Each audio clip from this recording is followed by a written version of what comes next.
Bonjour, c'est Gilles sur boursicoté.com. Voici l'analyse technique Forex et matières premières pour cette journée du mardi 15 septembre 2015. Et donc toujours cette évolution légèrement haussière sur la période de devise euro-dollar. Après donc ces points de contact, on est venu marquer un contact sur la zone des 1,1374 avant de marquer ici une petite phase de consolidation. Phase de consolidation qui est en train de donner lieu à une phase d'affaiblissement puisque les cours qui auraient pu rester ici au-delà de cette zone des 1,1280 sont en train de repasser en dessous. Un retour ici sur la zone des 1,12 pourrait donner un test de cette zone de support. Tant que ce n'est pas le cas, on reste sur un biais légèrement haussier. La dynamique est faible. On ne pourrait vraiment relancer la tendance que sur un dépassement dynamique de cette zone des 1,1465, voire un dépassement ici de cette zone de point haut des 1,1715. Pour l'instant, donc, on est entre la neutralisation et la poursuite du mouvement haussier. Tant que l'on reste ici, en tout cas, au-dessus de cette zone des 1,12, une rupture de cette zone pourrait nous ramener sur la zone des 1,0970.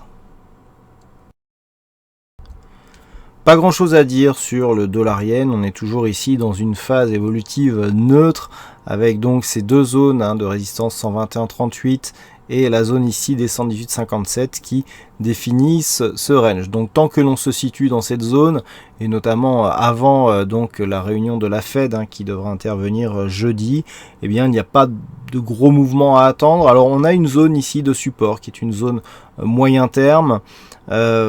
Tant que cette zone supporte ici, je dirais, les cours, eh bien on reste dans une perspective long terme plutôt haussière. Mais il faudrait valider ici cette zone de support. En attendant, donc, c'est la neutralité qui domine sur le point de vue court terme. Petite préférence haussière qui reste donc la tendance de fond.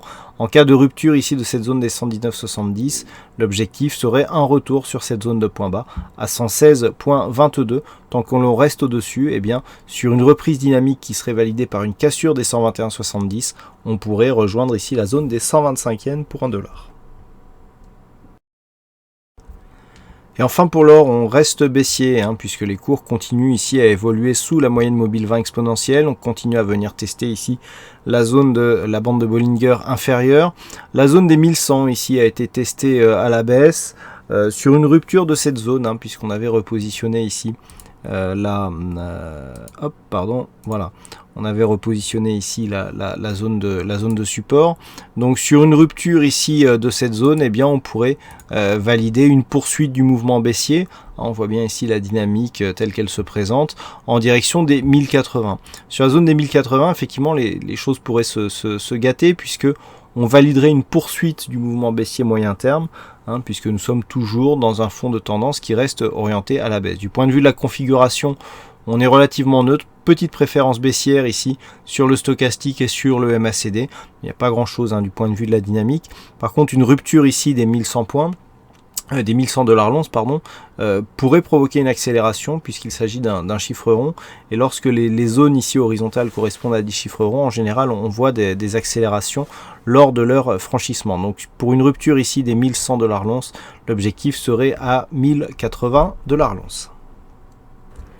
Voilà ce que nous pouvons dire sur cette analyse technique Forex et matières premières. Je vous souhaite une bonne soirée, bonne chance dans vos prochains trades et on se retrouve dès demain pour d'autres analyses techniques sur le site boursicoté.com.